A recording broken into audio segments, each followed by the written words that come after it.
All right, the history of technology and growth. So one of the things we know about more ancient history is that for most of human history,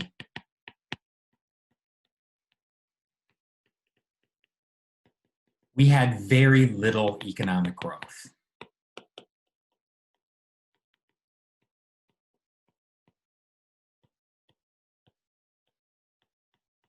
And how do we know that? Because most everyone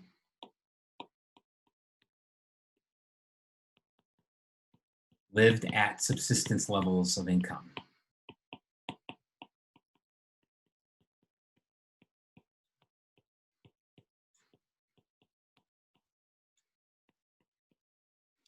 And as a result, population growth was essentially zero. So for most of human history, we had very little human population growth and we had very little economic growth.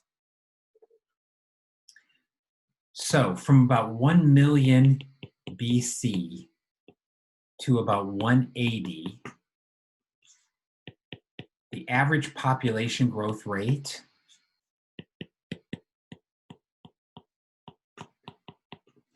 was about 0.0007% a year. All right, very, very close to 0%. From 1 AD to 1700, we did see an increase in population growth, but once again, it was not particularly robust. It was less than 1%.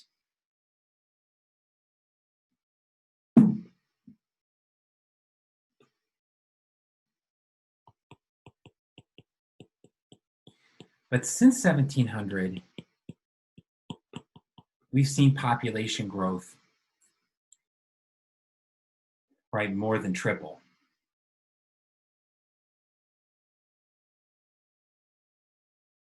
Much more than triple, right?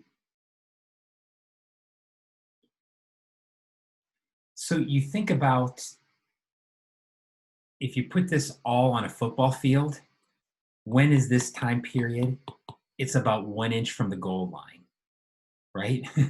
So you think about human history as basically being a football field. We have really only seen population growth and economic growth really start in the mid to late 1700s, right? So most of human history has been associated with very little growth.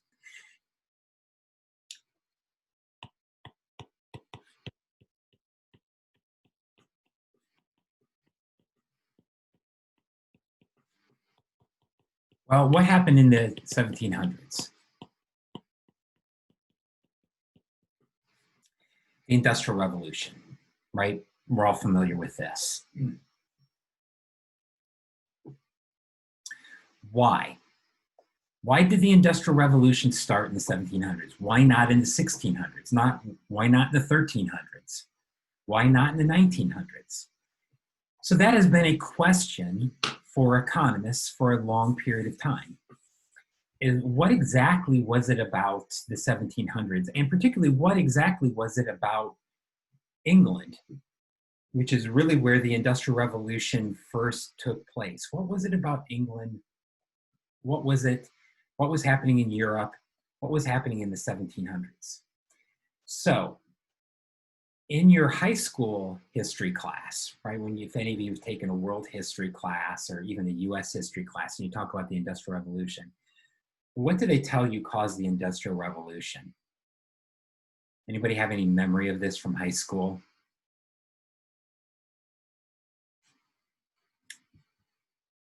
Anybody? I remember in mine talked about how England's colonization of India opened up a lot of resources that they could bring back and fuel the industry back home. Okay, yeah, that's one.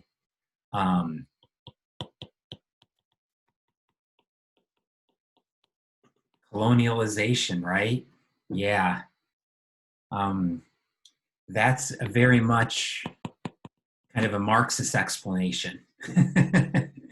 Of course, the problem with that Marxist explanation is that colonialization had been happening for 200 years before this, at least, right?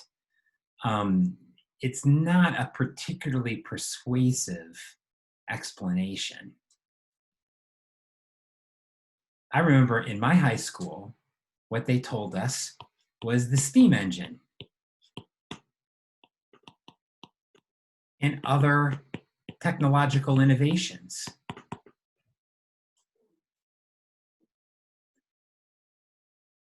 That explanation really doesn't make any sense. Why? Do you know the Romans had steam engines, right? Steam engines were commonly used in China in the 1200s. There is no technology that you can point to during the Industrial Revolution that had not existed for a long period of time before the Industrial Revolution, right? So it's an appealing explanation because it's very simple, right? Oh, well, we just started coming up with ideas and there you know, we took off and started growing, right? But it is not persuasive because, you know, really all of the fundamentals in terms of technology had existed for long periods of time before then, and yet we did not see growth. So how do most economists today think about what triggered the Industrial Revolution? Well, there's a lot that goes into it, right? And there's multiple factors. But if I would say that if there's one thing that most economists can agree upon as to why England, why the 1700s, it really has to do with the research of an economist by the name of Douglas North. And Douglas North essentially argued that the Industrial Revolution took place because of the development of property rights.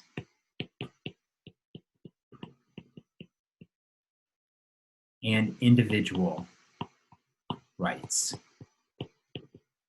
In other words,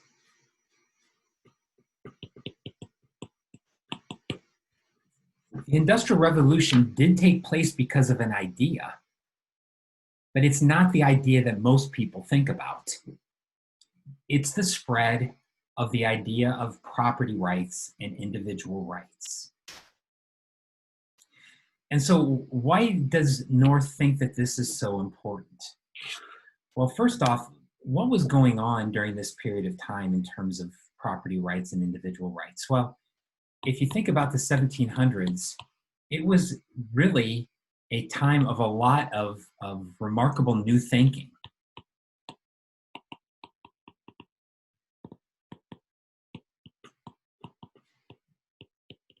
Aimed at increasing the rights of the individuals over the rights of the state. The rights of the state.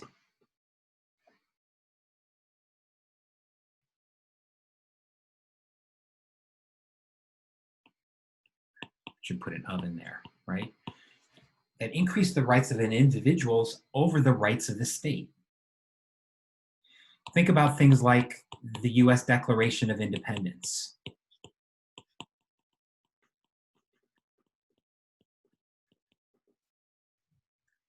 Think of things like the US Constitution, the French Revolution,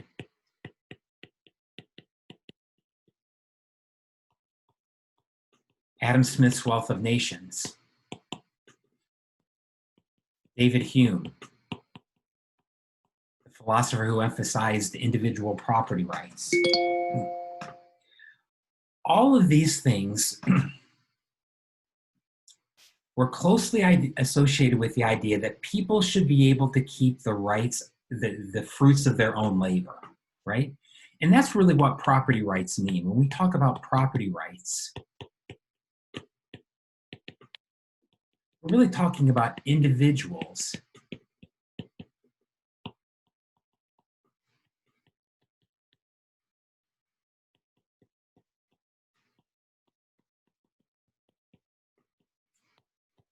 being able to keep most, I won't say all, but being able to keep most of the benefits of their labor or their capital. So if you own a piece of labor or a piece of capital, you should be able to keep the right of it.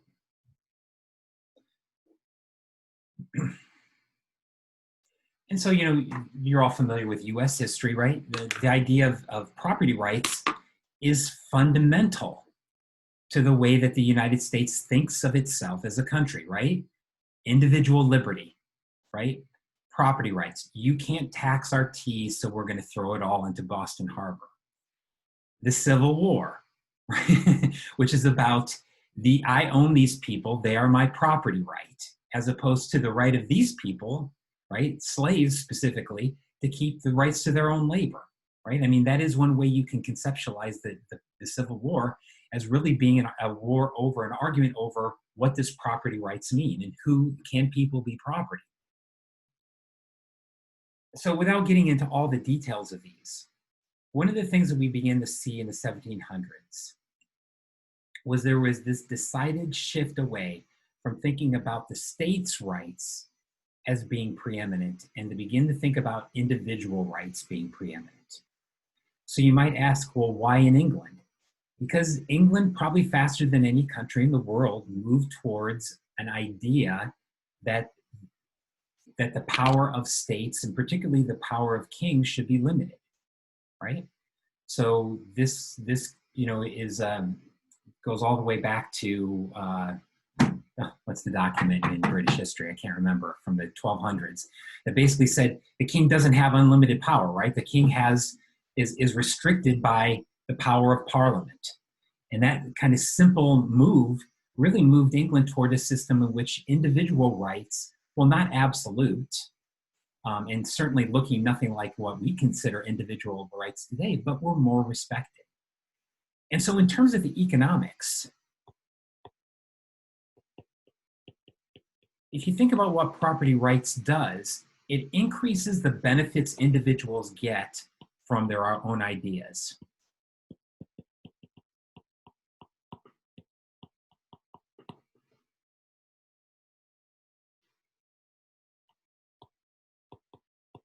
And it increases that marginal benefit to ideas closer to the marginal benefit to society from investing in ideas.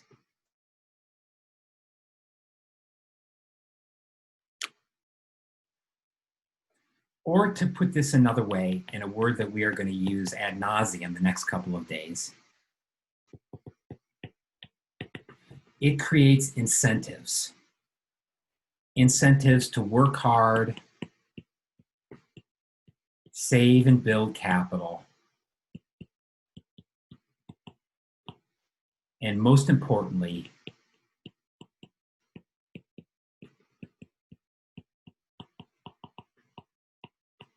create and save ideas.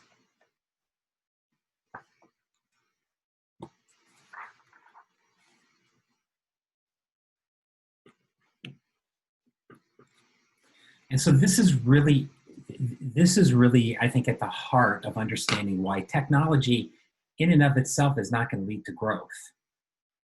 Because you can have ideas, right? Creating ideas happens. Implementing these ideas really is based on incentives, having the incentive to do so. So I think I talked about the Romans having steam engines. They did. What did they use them for? To open and close doors.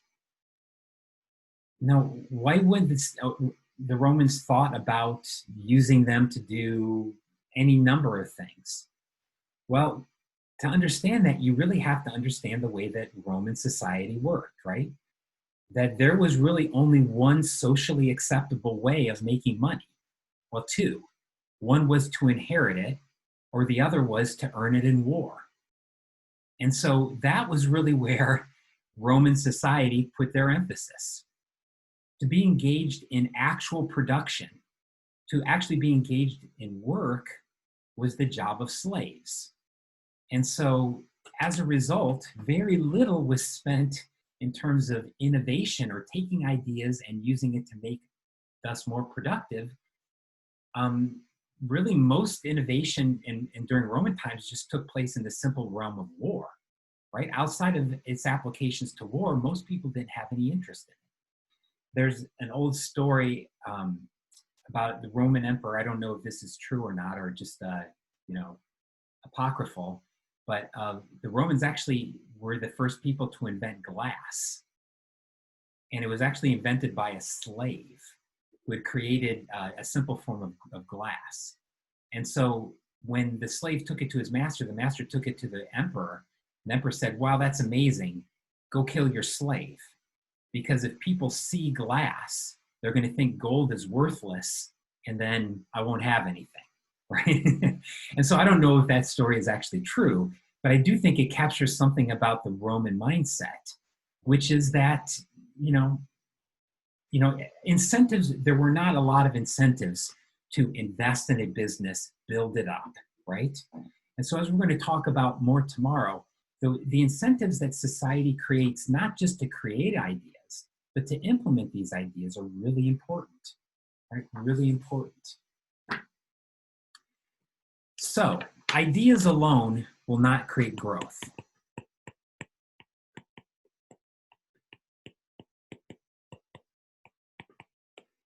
And we could go through history and point to a number of areas where countries were creating lots of ideas, but not creating a lot of growth, right? Looking at Chinese history, we see a lot of examples of this, right? The Chinese were, in many ways, the first innovators of many of the inventions that we consider to be fundamental to our existence as humans, right? The printing press, gunpowder, the use of water wheels, eyeglasses, right? I mean, many, many things the Chinese were the first to develop. Interestingly, though, a lot of these ideas came during periods of time when China was falling behind Europe, right? Come the 1500s, which were a period of really kind of disastrous economic growth in China. And so, once again, pointing to this idea that just because you create ideas doesn't necessarily mean that you're going to create growth, right? There have to be the incentives to really implement those ideas, for people to see some value to them of implementing those ideas. So we're going to talk more about this tomorrow, right? When we talk about institutions, because institutions are really about incentives, right? What are the most important incentives that have to exist for ideas to get implemented? But I will say that, we'll come back again and again to this idea of property rights, right? That people have to have individual incentives so that they actually feel like they get something for undertaking the hard work to create an idea and implement it, right? If people don't get something, and what that something is may not be money. It might be social stature. It might be, just the approval of their family and friends. It doesn't always have to be money, but people have to feel like they get something out of the work that they put into things. Let's kind of jump ahead and think about the future of ideas.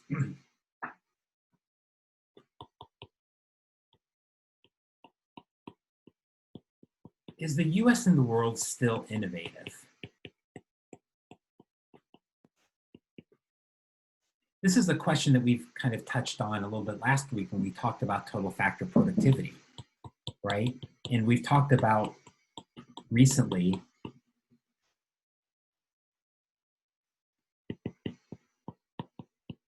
this productivity slowdown in the 2000s. Why? Is it a case that we are less innovative than we used to be?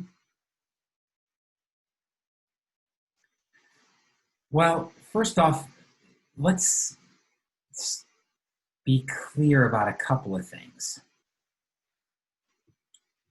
First off, it's not the case that we are spending less on research and development, okay? In fact, here's just one measure of research and development. This is the number of research workers per 1,000 employees in the United States. And you can see there's little ups and downs, but in general, the trend of this has not changed. In fact, it's gone up, that we are spending more on research and development, at least in terms of how we allocate labor, than we ever have in the past. In general, what we see in the US is that research and development spending has been relatively steady over the last 40 to 50 years. There are ups and downs in it, but it is relatively steady.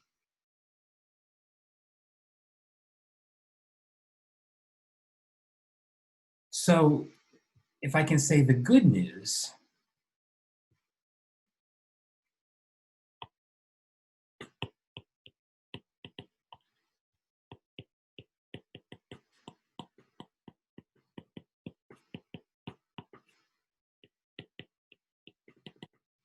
research and development spending in the US is steady. It might even be rising, particularly in some industries that are more research and development intensive.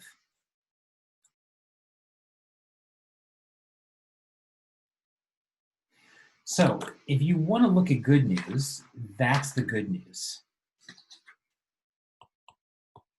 What if you want to focus on the bad news? Well, the bad news often has to do with measures of human capital.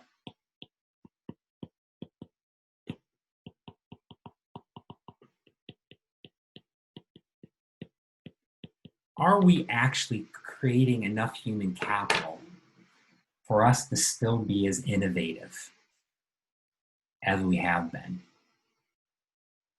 And I want to talk about two things in particular that have worried some economists. And once again, almost everything that we talk about here this afternoon would make a good topic, right? There's lots of research on all of the little pieces of what we talk about that will be interesting for you to think about as a paper topic if you still haven't really kind of agreed upon one yet. But for the US in particular, but a lot of what I say in the US honestly applies to many other countries, right? For instance, most of what I'm talking about here also applies to China, right? These are significant issues for China, as well as they are for England and France, as they are for the US. And so the bad news in terms of innovation is really looking at human capital. And in particular, what do we see? Across most countries, we see aging workforces.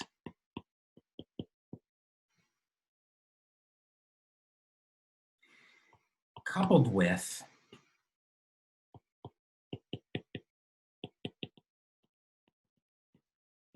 a fall in immigration.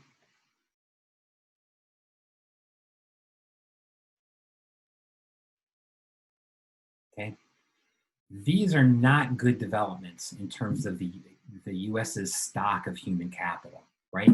That we have an increasingly aging workforce, in part because we have lower education, so the immigration. So these two are actually related to each other.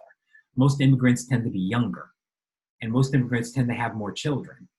And so one of the things that's kept our workforce relatively young, relative to, for instance, Europe or Asia, is that we've had a lot of immigration. So you know, the fact that immigration has fallen is only exacerbating this problem of an aging workforce.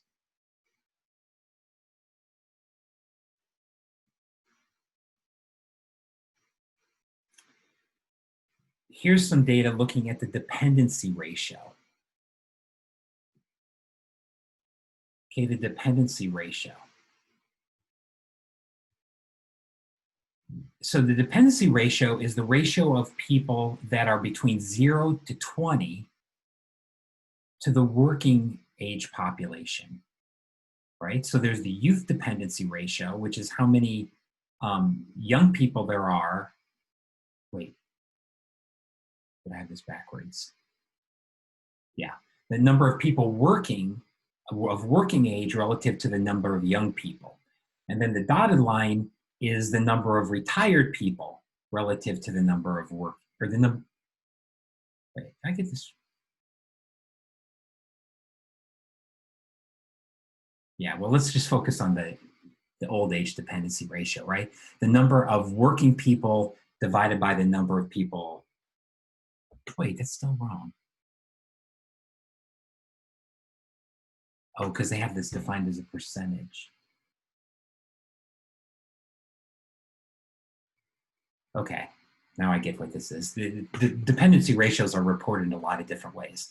So this is the dotted line here, sorry about that, is the percentage of, is the number of retired people relative to the number of working people expressed as a percent of the entire labor force. So basically, if you look at the number of people that are retired, we see that this is rising pretty significantly. right? And so the point here, I mean, spent a lot of time going over a relatively simple graph, which is that we have an older population, right? There are fewer children, right? So we're having fewer children. That's reducing some dependence, but that's being more than offset by the fact that we have much more older people. Coupled with that, we have this problem of a decline in immigration. So if I can show you another picture. Sorry, I gotta find the link to this.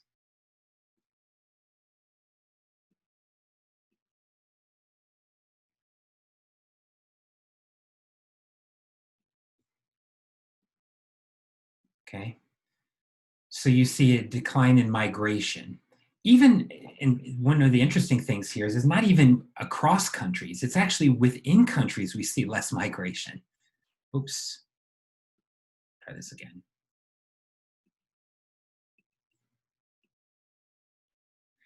So the red line here is interstate migration. People who are moving from state to state has gone down as the share of the working age population 40 and above has gone up. So in other words, part of the problem with an aging population is an aging population actually moves less, not just across countries' borders, but actually within countries' borders. This is a problem because what this means is that people who need to move to become part of more advanced networks or better networks that fit their skills aren't doing it as much, right? They're not doing it as much. When it comes to cross-country migration, it's even more worrisome. You know, I love this statistic that in 2017, if you look at the 500 largest US companies, right, the 500 US largest companies, 43% were founded by immigrants or the children of immigrants, right? Think about that. Of the 500 largest countries, 43% were founded by children of immigrants or immigrants. 9 of the 13 most valuable companies were formed by immigrants or the children of immigrants, right? More than half of the top 25 firms, right? All these people that we lionize, like Henry Ford, Steve Jobs, Sergey Brin, Jeff Bezos, they're children of immigrants, right? They're children of immigrants.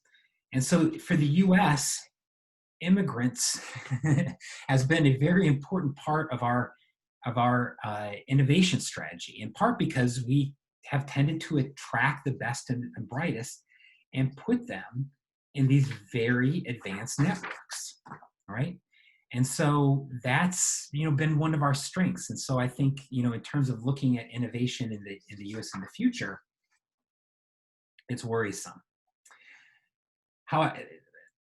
There's one other thing, though, to say about technology, and that really is that there is no linear relationship, right, between innovation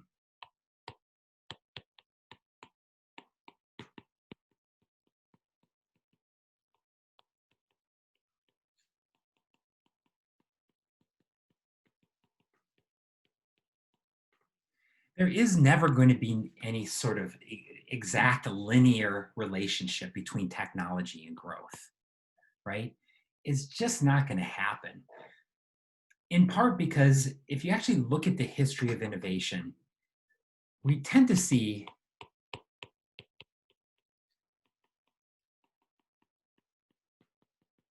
that innovation tends to be chunky. And by that, I mean, it doesn't progress along a straight line. It tends to take place in waves.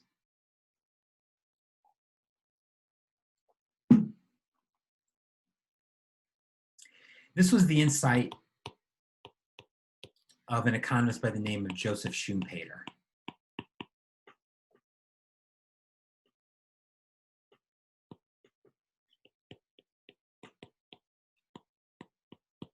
And in your readings on growth, for some of you in your articles, you might actually hear references made to Schumpeter or references made to one of his founding ideas, which is creative destruction. Okay, so Schumpeter wrote in the late 1800s, early 1900s, And he was one of the first economists that were really interested in thinking about the history of technology and where it comes from.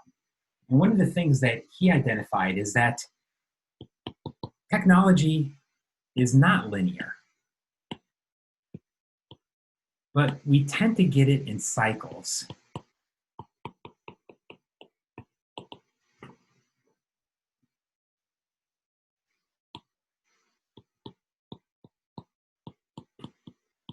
It tends to come in booms and busts. But there's more to it than that. One of the things that Schumpeter identified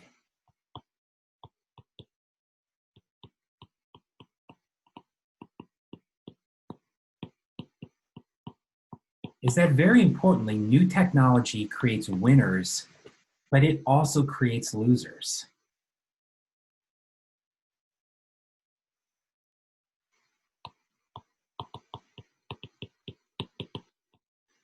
So, for instance, whenever you have a new industry, a new technology, there's usually a new industry that begins to grow associated with it.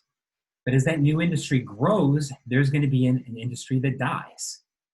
So you think about, 8-track tapes, right? If you know what those are. And then there's the creation of cassette tapes, right?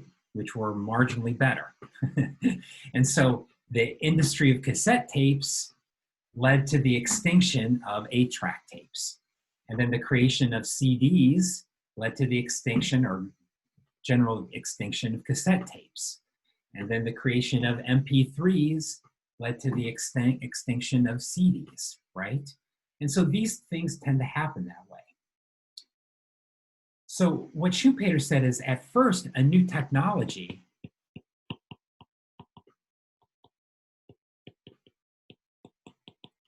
can actually reduce, right? It can actually reduce total factor productivity.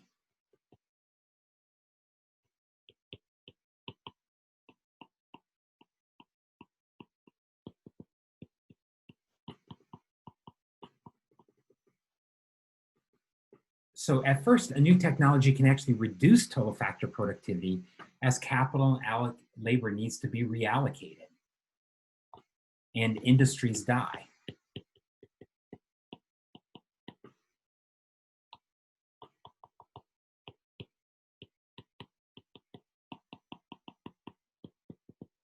Eventually, total factor productivity rises,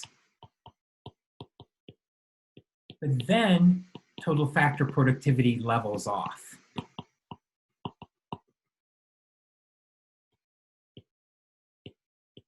As some degree of diminishing marginal returns set in. So where do these diminishing marginal returns come from? They really come from the saturation of the new technology, right? In other words, the new technology tends to be saturated the economy, right? Gotten to all the places where it's useful, and as a result, no longer serves as a way of further increasing productivity, right? So in the process of saturation, it's increasing productivity, but then when it becomes ubiquitous, it doesn't. So you see what's happening here is you get waves, right? Where you have fast total factor productivity growth and slow productivity growth, right? And it just kind of comes in cycles.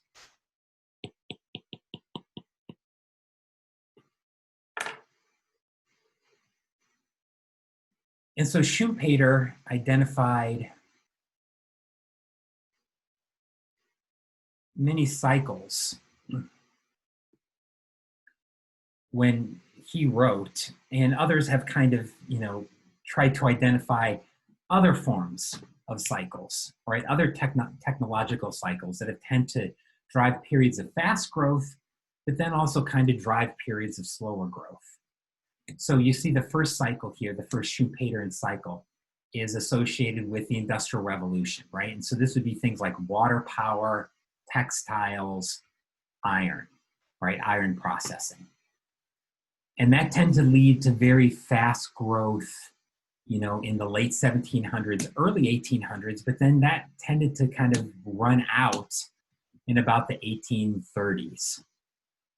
And then we had a second wave, right, of steam, rail, steel, right? That also led to a period of fast growth, but then it hits diminishing marginal returns. Then we have electricity, chemicals, and the internal combustion engine doing that third wave. You might say, what about electricity? We've known about electricity for a long time, right?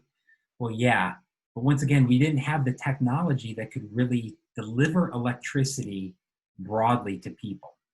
So in the US, it took about 40 years for the US to completely electrify, even its rural areas, right? 40 years. So you have to think about that as a period in which, for 40 years, the electrification of the US contributed to total factor productivity. But eventually we've gotten to the point where we become pretty saturated, right? And then we're looking for the new thing. The fourth wave was in the the post-war era of petrochemicals and electronics and aviation. Then there was the fifth wave, right? And the idea here is that since the 2000s, that fifth wave is largely petered out. The fifth wave associated with digital networks, software, new media, the internet. And so now we're looking for something different, right? Whether this new thing will be biomedical, I think that's a possibility now that we've sequenced the genome. I mean, but who knows what this sixth wave is going to be? But if you buy this, the idea here is that while we looked at those graphs and we looked at growth in the U.S. as being very close to a trend, that doesn't mean that technology has increased the trend rate, right? That there just is a loose relationship between how innovative we are and how growth is happening. Because a lot of innovation isn't going to necessarily directly increase growth, not immediately, right? There are long periods of adaptation, right? There's long periods of adaptation, right? I mean, I think about this every time. I don't see this much because I don't, you're seeing this less and less. In some sense, COVID has helped with this. But, a year ago, I go to the grocery store and I see somebody trying to pay with a check, right? And I wanted to kind of grab them and shake them by the shoulders and say, what the hell are you doing? Have you not heard of Venmo? Have you not heard of a credit card, right? But the fact of the matter is, people are very slow to catch on to new technology. And so as a result, new technologies don't immediately transform themselves into increases in economic growth. There's another reason, though, why sometimes new technology doesn't immediately lead to growth. And that is sometimes people try to block new technology.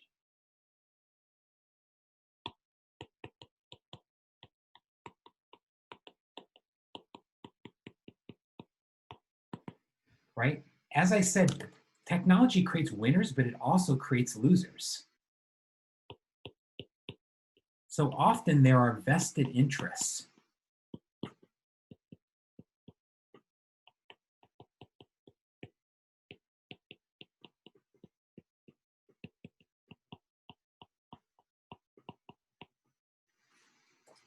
There are vested interests that are out there trying to block new technologies.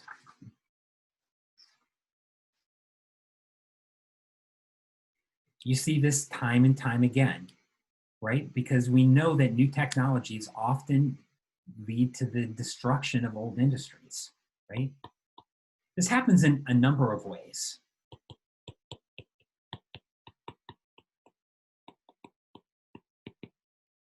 Sometimes it's under the guise of protecting jobs, right? And this goes all the way back. Well, it goes back even further than this, but probably the classic example of this was the Luddites back in 1793, who were so worried that knitting machines would lead to general unemployment that they got Queen Elizabeth to ban knitting machines.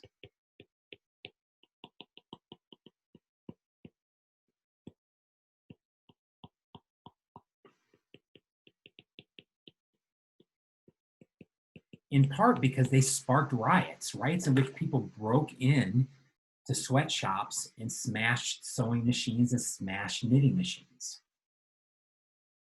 right? So you're probably familiar with the term Luddite. It's an insult nowadays, right? A Luddite is somebody who refuses to use new technology. And that's really kind of the origin of it, right? The Luddites were actually a much more aggressive and violent group. but nonetheless, they were very resistant to developing new technology. And so sometimes it's under this idea of blocking jobs. Sometimes the jobs that people want to protect are horrible jobs, right?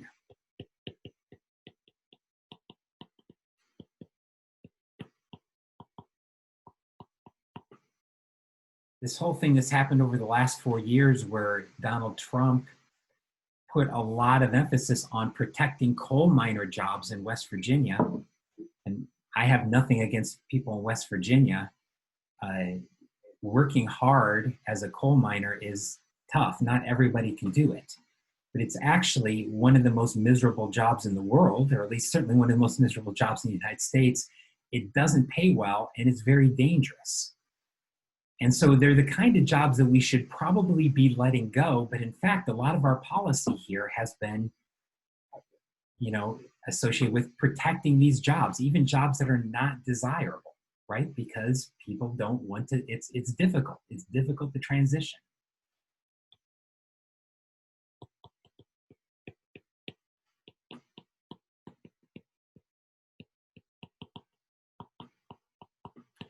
You see this in places like India.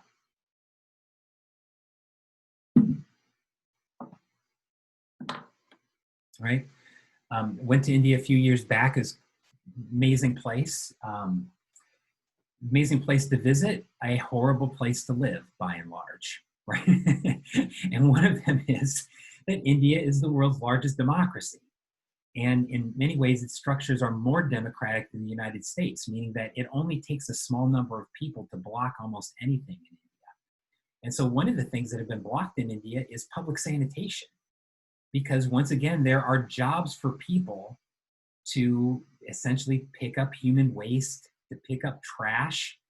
And so many of the public sanitation schemes that we have in the US just simply haven't been adopted because they would cost some people their jobs, right? I mean, very famously, not to get too much off on a tangent, but went to Varanasi. Varanasi you might have heard of or was seen as kind of a famous holy city in India. It's famous where people take their dead to Varanasi and they burn them on the shores of the Ganges, and then they whisk the ashes into the Ganges and it goes down. It's also where people swim, right? Because they basically do some purification rites there. It'd be bad enough if you were swimming in the ashes of a lot of dead people. But even worse than Varanasi is it's on some very steep slopes. And Varanasi, because of resistance from locals, particularly local sanitation workers, has never put in public sanitation. And so people basically excrete waste at the top of the slopes and then you let the rains take all the water right down through the city and into the river where people swim. Well, you won't be surprised to find that Varanasi has one of the worst public health situations in the world, right? Where they have a huge fraction of children that are underweight. Why? Because they're constantly getting diarrhea and other waterborne diseases there. And so, that's just kind of the example of you can't believe some of the technologies that actually get blocked because of special interests. One of the things that many Americans are asking themselves is, what about the future of robots, right? When robots are doing everything. Will robots take our jobs? Should we prevent robots from taking our jobs? What's the problem with Luddite thinking?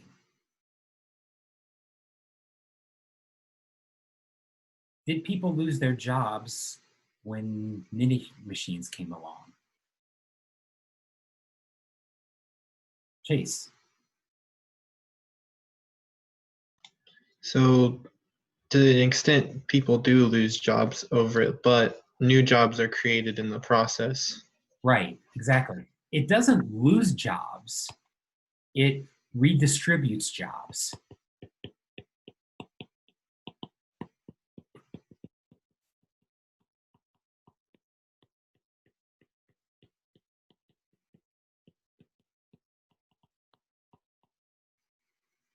Okay. So and we're already seeing examples of this, but what happens is many factories become automated. Yes, factory workers standing at the assembly line, those kind of jobs are disappearing. But what's coming in its place? People who work with robots, right? Basically, people who can install robots, people who maintain robots, people who operate the software. And then there's another job that comes along with it, which is now that people are more prosperous because of the robots, they have more money to spend on other things. So we have more yoga instructors because we have robots. We have more therapists because we have robots. We have more people making games because we have robots, right? So there's an infinite number of other jobs that are created whenever we have some jobs that are destroyed through innovation. But of course, people don't see that, right? I mean, that process is very muddy. We see the direct consequence of a person on the assembly line losing their job. We don't see the other things, right? We don't see the other things.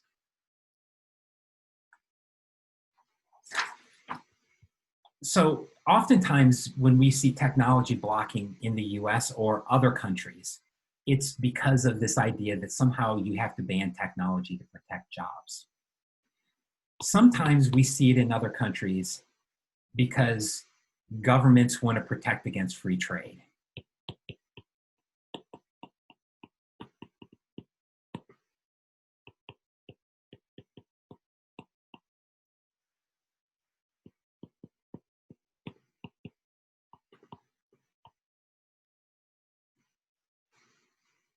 So in many countries, we see technology blocking in the form of putting up barriers to free trade.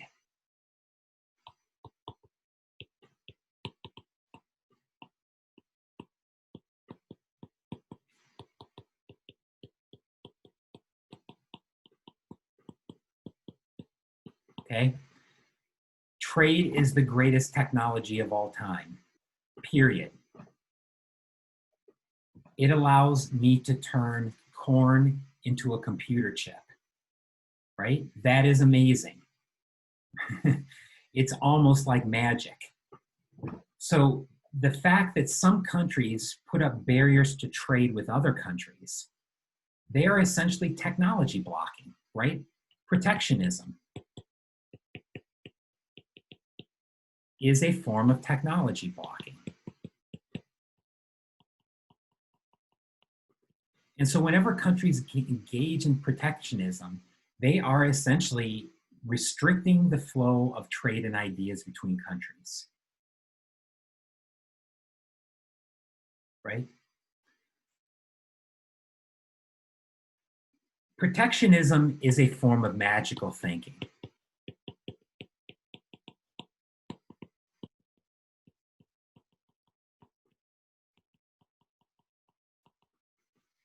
Okay, what do I mean by that? It's not a realistic way to think about how the world works. So let's think about many sub-Saharan African countries who in the 1970s essentially banned or put up huge barriers to international trade under the idea that if we don't buy it from abroad, we'll make it at home. Okay, so if we don't buy it from the United States, we'll make it here. So let's ban auto imports, because if we don't buy it from the US, we'll make them here. What's the problem? Did they have any of the inputs needed to make their own automobile industry? No. It's a form of magical thinking, right? And so, as one famous economist said, this is an economist that worked in development in Africa, he said, to set up a cannery without the products to can, a textile factory that doesn't have any cotton, a cigarette factory without sufficiently grown local tobacco, a forest region that had no roads and trucks to carry its output. All of these were gambles taken on by utopian idealists and ignoramuses. Right? And that's kind of true, right? If you read through the history of development in some of these sub-Saharan African countries, the idea was like, don't buy it and somehow we'll make it here, right? And it has just failed, right? Not only did it not get made here, but in reality, they never had the opportunity to learn and borrow technology from other countries, right? And so, you know, this is one of the things that whenever I hear protectionism talked about in the US, obviously the US is a much bigger country, but still, you have to raise the question, can it be made here, right? Can it be made here? Oftentimes it can, but at a huge cost. A much bigger cost than it should be made at, right? And so it is a form of magical thinking to think that we can just make everything here and there's no cost to that. Right? Because there are costs to that. Another form of technology blocking is patents, because patents do block technology.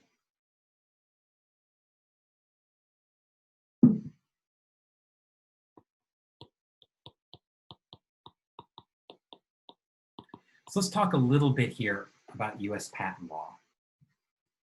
Or, well, patent law in the US and then in other countries. Generally, when you get a patent, it's for 20 years. It's a little bit less than that for medical patents, for most medical patents. I think for medical patents, they can stretch somewhere between 12 and 17 years. But generally, for most patents, we're talking about 20 years. To get a patent, the idea is that it has to be novel and non-obvious. Those are the key words, novel and non-obvious. What is non-obvious? Well, that's obviously complicated.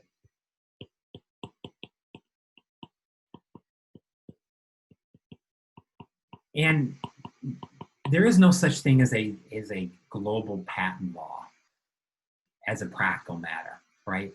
You really have to file a patent in every single country, right? So if you have an idea in the US, you have to file a patent in China, you have to get a patent in Europe, right, in England, all over the world. So why do we have patents? Well, you know, I think that the case for patents, we touched on this morning, is fairly obvious. It increases the marginal benefit to an individual. So it incentivizes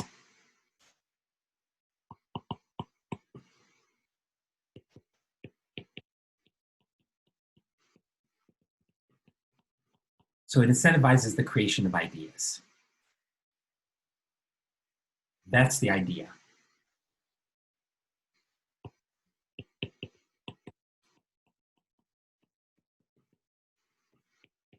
And it helps firms cover those fixed costs that we talked about this morning are a really important part of innovation.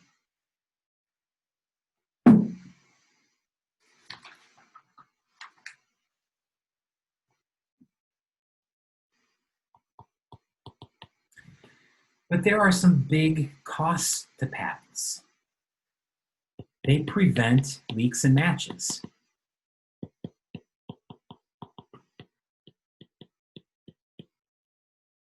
It prevents other companies from being able to use the same ideas. So, you know, think about, for instance, open source software. Some of you who are programmers or Chase, you're a computer science person, don't need to explain this to you, right? What's the value of open source software? Well, it's obviously that anybody can pick up the code and use it, right? You don't have to pay some sort of fee. It's essentially encouraging the leaks and matches. And so let me ask you, Chase, when you use open source and you contribute to open source, you're not going to get paid for it. So why do you do it? Have you ever done this? Chase, ever contributed to open source? I haven't personally, but a lot of the times people do it because they're passionate about it. Like it's their project and they want that programmed or that software to be the best it can possibly be, or they have their own uses for it. So they do something that gives it benefit for them, but this gives it benefit for everyone else who uses it. Right, exactly. So, not all incentives are money in our lives, right? Sometimes we just want the pleasure of creating something beautiful, right? Many computer scientists consider beautiful code to be as beautiful as a work of art, or they want the recognitions of their peers, right? Or they want the thankfulness of their peers. And so you remember I talked this morning about many innovations are non-market. And that's really what open source software is trying to take advantage of. The fact that there are a lot of non-market incentives for people to engage in ways that encourage leaks and matches. And obviously, when you patent something, you're not allowing leaks and matches to occur. And so what that is doing is it is limiting innovation, right?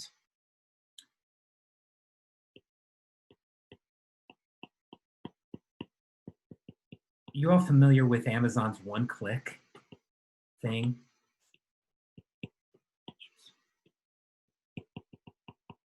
Right, when you go to Amazon, you put something in your, when you see something you want, you can put it in your cart or you can just one-click it. And if you one-click it, it just gets sent to you. Have you noticed that other firms don't do that? You want to know why? Somehow Amazon got that patented. And it is crazy, right? To me, that seems like, you go up here, is that novel? And is that non-obvious? It doesn't seem to me to be particularly, well, I don't know, I guess it was novel, but it certainly was not non-obvious. And yet Amazon got that thing patented, and now they prevent every other website from using a one-click, right? It's ridiculous. It's the classic example of technology blocking, where here you have something that's relatively straightforward that would help many shoppers, not a lot, but a little bit, but instead we can't do it because of patent law. Many of you might be familiar with patent trolling, which has become sport among many of the technology companies. Anybody know what patent trolling is? You heard of this?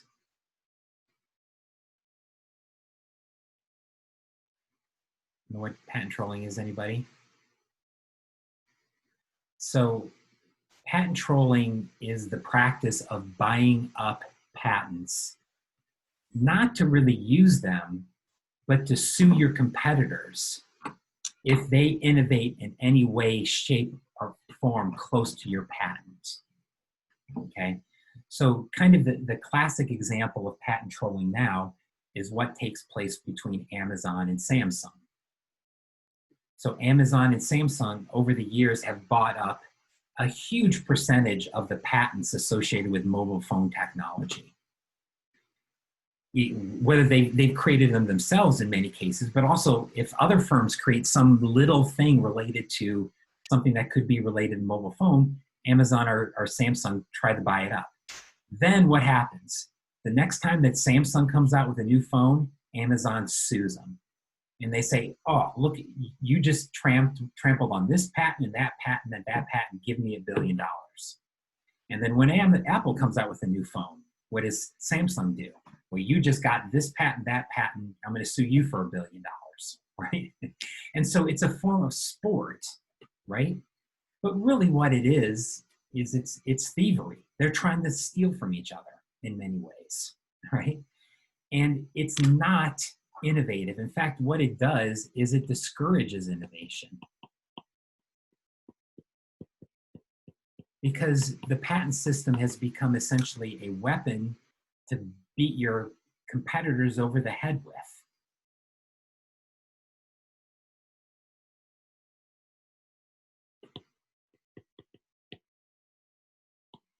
And then there's, of course, the problem of small countries and US patent law or US intellectual property.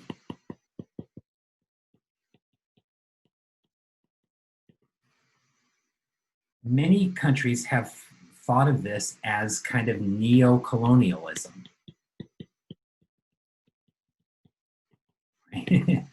Where essentially the US and its big tech companies essentially come into other countries' markets, drive out all the competitors, and then do whatever they want to them. And in many ways, it's the US and US patent law that gives them a lot of flexibility, because other countries can't do it to the US, but the US does it to other countries. And so, you know, there's a lot of, I would say, anger across the world at the fact that it's so easy for many US companies to come in and essentially exploit other countries' patent laws, drive their business, their small tech businesses out of business. But yet, you know, when it comes to their businesses in the US, the existing companies are pretty protected because they've already bought a lot of existing patents. If you're interested in this question of patents, there's a couple of very good papers, a couple of papers that I'm actually familiar with, happy to give you a couple of ideas in this area. But economists do have some ideas about what patent law should look like.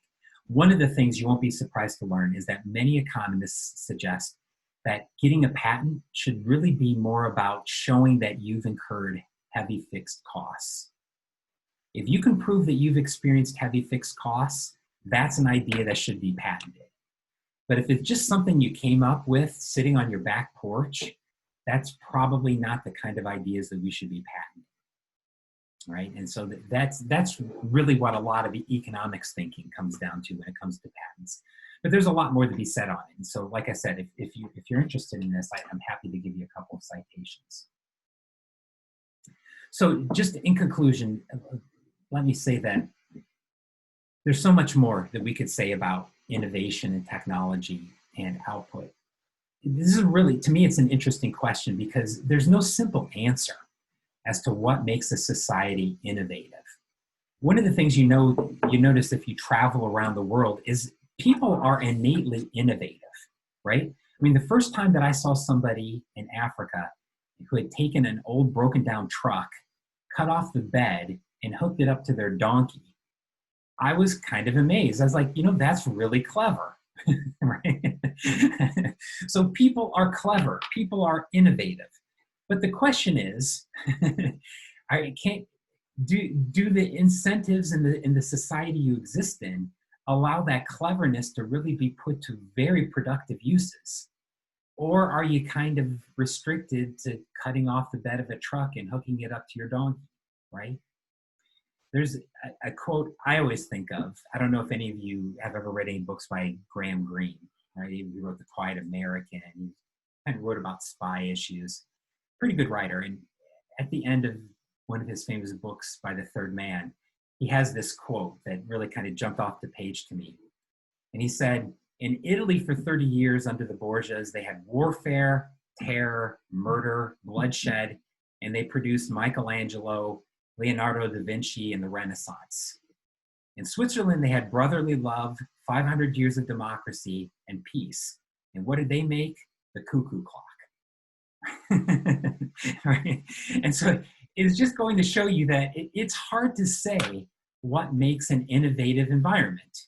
In some sense, some degree of chaos is good, but you can also think about having too much chaos.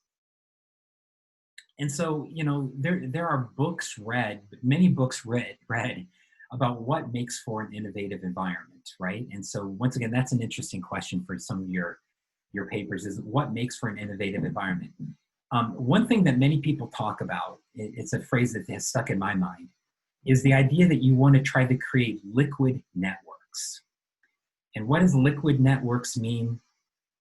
Well, you don't want them ice and you don't want them gas.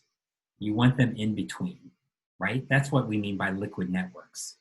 So in other words, you want structure, but you don't want too much structure.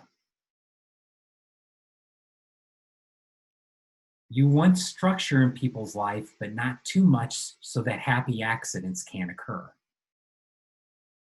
Likewise, you want markets, but you also want people to share, right? So there's a place for patents, but there's also a place for just letting people share. Now, where that best balance is, that is a hard question to answer, quite honestly, right? And that's a question that economists and historians struggle with. But you know, that I think is where a lot of people who think more deeply about innovation and technology come down to, is how do you find these exact balances between structure and freedom, right? And so I guess that's an issue not just for our technology, but for everyday life and pretty much everything we do, right? How do you find that balance between having some structure, but also allowing for some happy accidents? So, all right, we're getting really close to the end of class here, so I'm gonna let you go. So remember, tomorrow, take a look at Jones chapter 7 and get ready to talk with me tomorrow afternoon. If a few of you have some ideas about either papers or topics and you would like to talk with me before tomorrow's meeting, shoot me an email and I'm happy to give you a quick little response, okay? All right, thanks everyone. Have a good afternoon.